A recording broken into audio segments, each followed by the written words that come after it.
Doctor Bhimrao Ramji Ambedkar, जिन्हें बाबा साहेब के नाम से भी जाना जाता है, भारतीय इतिहास के एक अत्यंत महत्वपूर्ण व्यक्ति थे।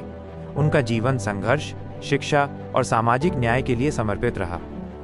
डॉक्टर अंबेडकर का जन्म 14 अप्रैल 1891 को मध्य प्रदेश के महू छावनी में हुआ था।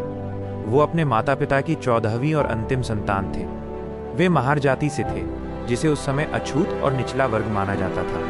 उन्हें बचपन से ही छुआछूत और गंभीर सामाजिक भेदभाव का सामना करना पड़ा। स्कूल में उन्हें अलग बिठाया जाता था और यहाँ तक कि पानी भी स्वयं पीने की अनुमति नहीं थी। इन चुनौतियों के बावजूद वो शिक्षा के महत्व को समझते थे और उन्होंने अपनी पढ़ाई जारी रखी। उनके पिता रामजी मालोजी सकपाल ब्रिटिश सेना में सूबेदार थे और शिक्षित थे, जिन्होंने अंबेडकर को पढ़ने के लिए प्रेरित किया।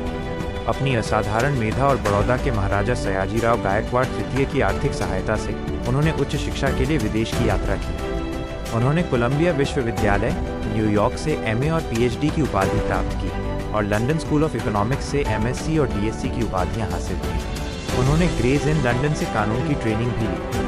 वो कानून, अर्थशास्त्र और राजनीति विज्ञान के एक महान विद्वान के रूप में विख्यात हुए। भारत लौटने के बाद उन्होंने अपना जीवन दलितों और शोषितों के अधिकारों की लड़ाई के लिए समर्पित कर दिया। उन्होंने कई पत्रिकाएं शुरू की और दलित आंदोलन का नेतृत्व किया। उन्होंने जवाहरलाल नेहरू के पहले कैबिनेट में कानून और न्याय मंत्री के रूप में कार्य किया।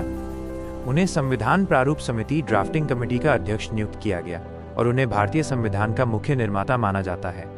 संविधान में उनके योगदान ने अस्पृश्यता को समाप्त करने और सामाजिक न्याय सुनिश्चित करने में महत्वपूर्ण भूमिका निभाई।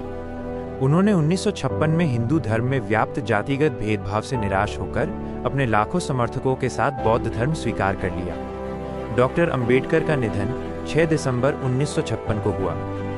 सामाजिक न्याय के लिए उनके अथक कार्य और भारतीय संविधान में उनके अमूल्य योगदान के लिए उन्हें 1990 में मरणोपरांत भारत के सर्वोच्च नागरिक सम्मान भारत रत्न से सम्मानित किया गया।